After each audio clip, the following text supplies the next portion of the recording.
ابو الشقة يا حبيبنا، عايزك في مصلحة كده. انت عارفني بقالك كام سنه يا عمدة يا اخويا؟ منذ بداية الخليقة يا حبيب اخوك. طب بذمتي اللي جابك منذ بدايه الخليقه عمرنا اتفقنا في مصلحه وتمت على خير؟ الصراحة لا، بس مفيش غيرك قدامي. طب عاوز يا عماد ينجزني انا سايب الورشه الوحيده. في واحد حبيبنا كده عايش شاليه على البحر، قلت مفيش الا عيش خدمات هو اللي هينفعني في الحوار ده. يا عم انا مش عايز دوشه وقلبة نفوخ تلاقي زبون جايف من زباينك. لا حبيبنا ما تقولش كده، ده راجل متريش هيدفع 1000 جنيه في الليلة.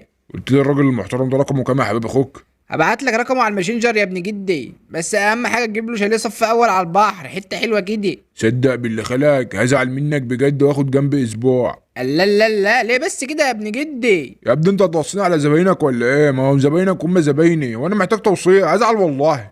امسحها فيا يا ابن جدي، ما تزعلش مني الله الوكاء. منور الشاليه يا حبيب قلب اخوك والقرآن. شكرا يا مستر شوقي حبيبي والله. هو بيقول لك مستر ليه؟ مفكرك مدرس اقتصاد منزلي. اسكت يا سندس، الراجل محترم ومفكرني مرشد سياحي. والله يا مستر شرف ليا معرفتك جدا، يعني ممكن نقوم نشوف الشاليه يا بقى. جدع والقرآن ما انت متعتع من مكانك، انت قاعد في قلب الشاليه اهو. يخرب بيتك، انت هتأجر الشقة ولا ايه؟ اجتماع يا سندس هنطلع بسبوبة يشخ. بس يا مستر عماد مأكد لي ان انا هقعد في شاليه لوحدي. عملت كفتة بقى اسمه مستر، ده لمت خالص. يا حبيب اخوك انا عايز اوفر لك بدل ما تدفع اباكو في الشاليه تاخد عنده اوضه من الاوض هنا. اوض اهلي هنا يا شوقي، ده الشقة كلها مفيش فيها الا اوضة وحمام، مفيش حتى صالة.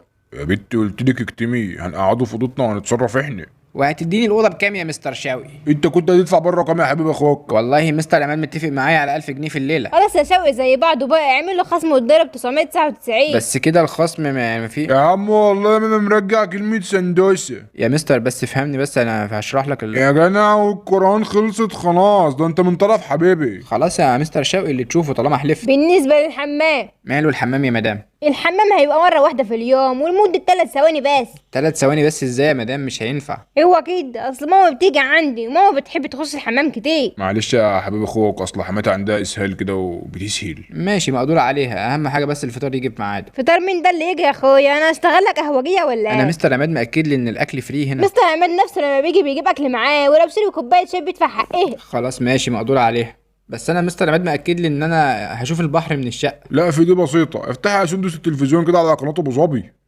اهو البحر اشقى شو. قمنا بتجفيف المحيطات. ده يا حبيب اخوك بحر ده ولا مش بحر؟